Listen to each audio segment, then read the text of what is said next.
Dereck and Beverly Joubert have spent more time filming and living among lions in the wild than anyone alive today.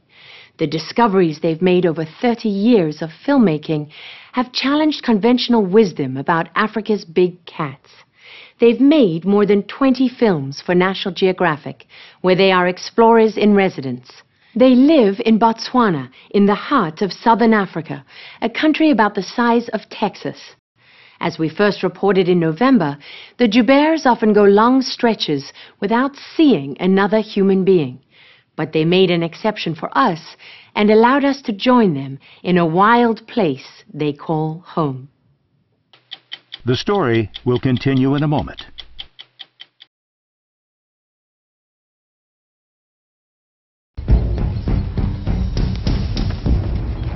Their films are known for these spectacular cinematic moments.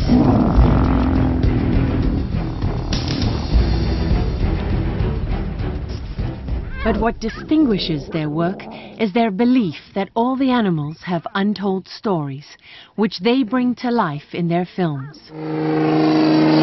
To get to the Jabars, we flew to this remote landing strip, but we couldn't land until these wild baboons were cleared from the runway.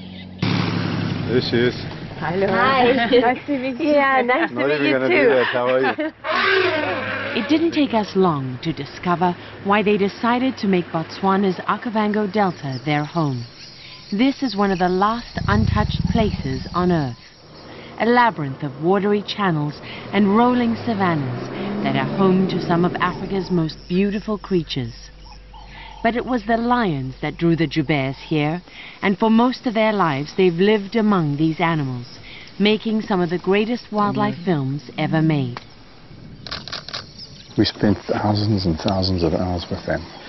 We spent more hours with lions than we've done at university, school, with either of our parents. So this is our family in many ways. Dereck does the filming and writes the scripts for their movies. Beverly records sound and takes pictures. She's a world-class photographer. Each film takes years to make.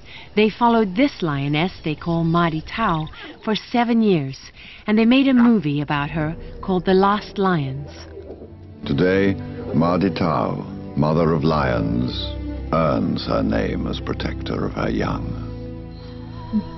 The film told the moving story of her battle to survive alone with her 3 cubs. One thing that we have learned, and it's been a hard lesson, is that we can never predict what is going to happen.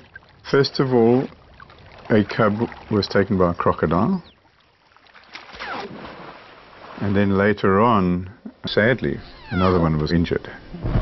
Stampeding buffalo had badly wounded the cub.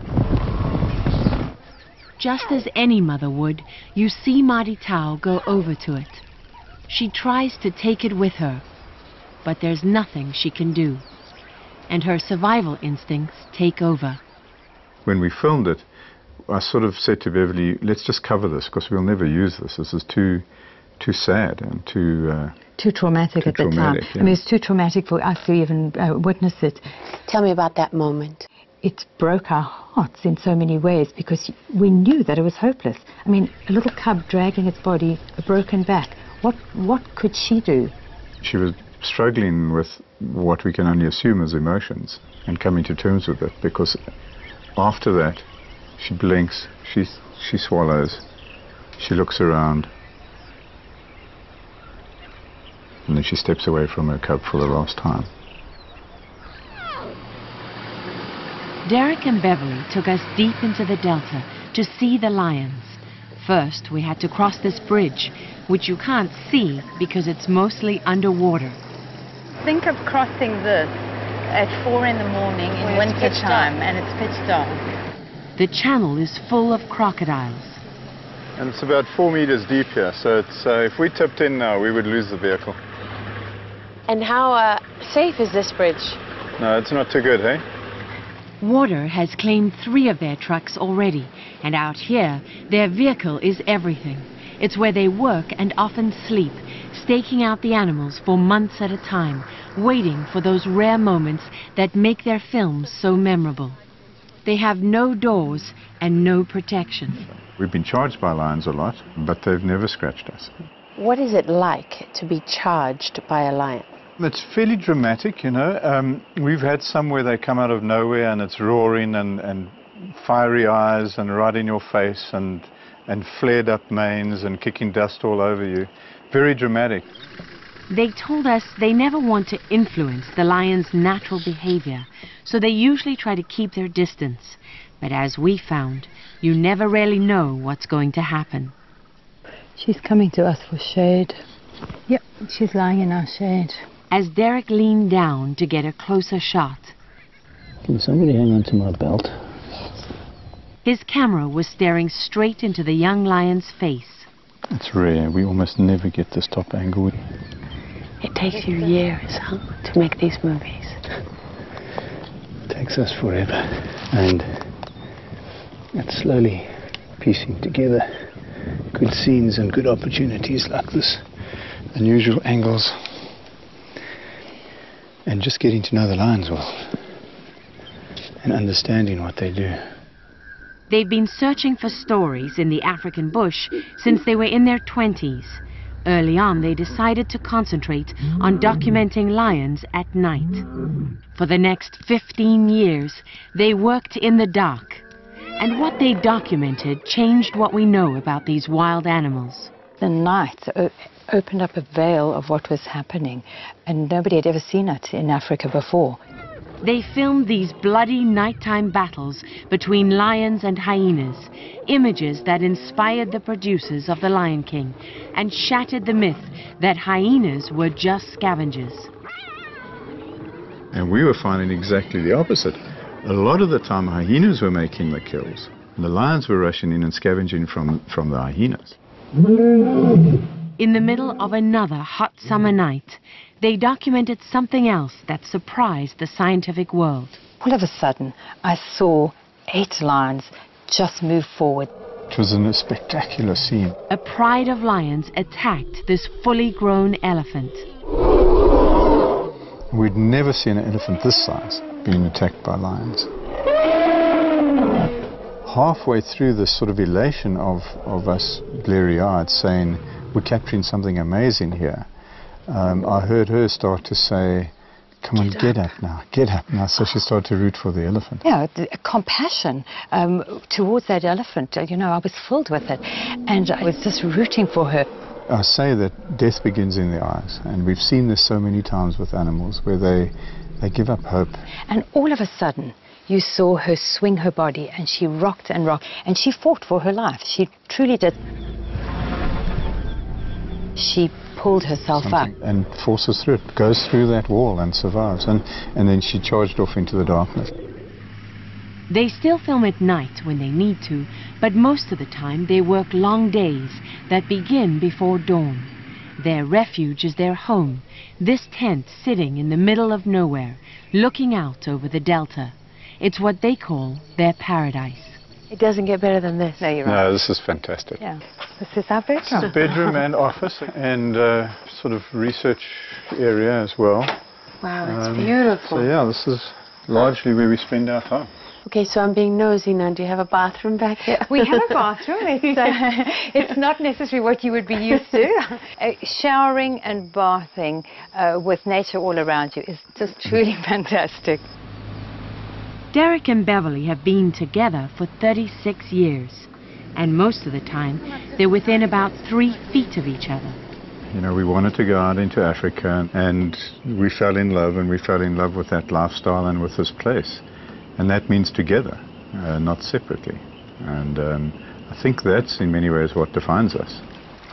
They told us what keeps them going after all these years is the thrill of making new discoveries.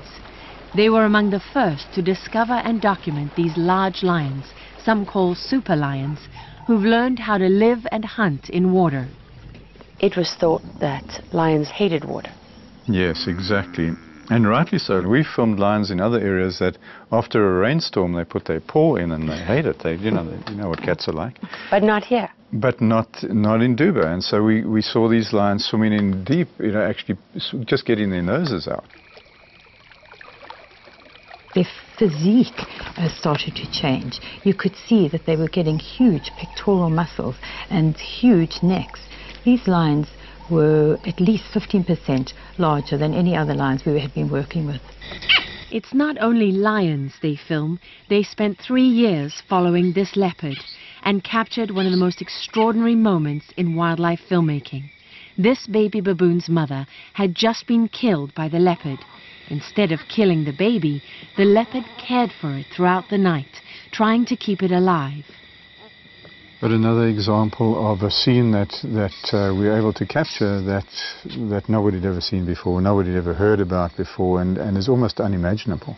Maybe before you documented it, no one would have believed that was possible. I think that very often when we start talking about the things that we filmed, we do get pushback from some scientists saying that's impossible. And thankfully then you show the film and it advances science in many ways. Today they feel an urgency to do more than make films, and they've teamed up with the National Geographic Society to create the Big Cats Initiative, trying to draw attention to the fact that the number of big cats in the wild is falling fast, particularly lions.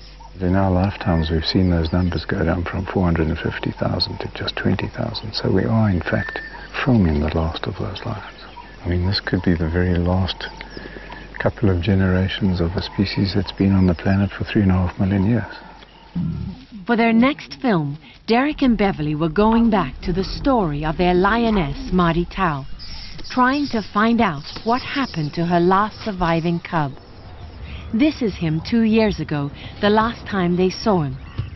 When we joined them, they were starting to believe he might be dead.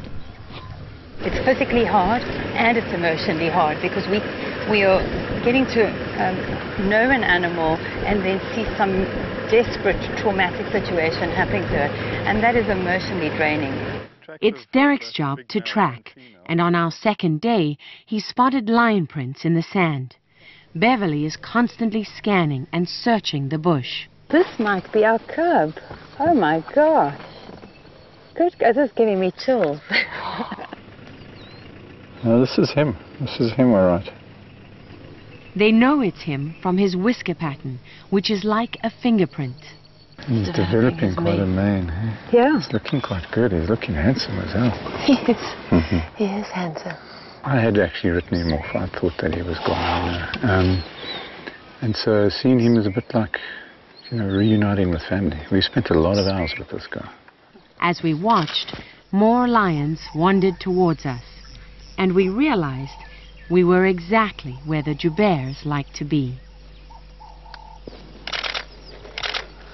Are we literally surrounded by lions in every direction at this point? We are, aren't we? Eh? So we've got Mardi Tau and the cubs out there. With another female. We've got the male and female here, the young male over there, and the little female out in that direction. So there's no way out of this one. How long can you two keep doing this? I think forever. I think that this is our calling in life, and I can't imagine doing anything different. Giving this up and then what? Living in New York?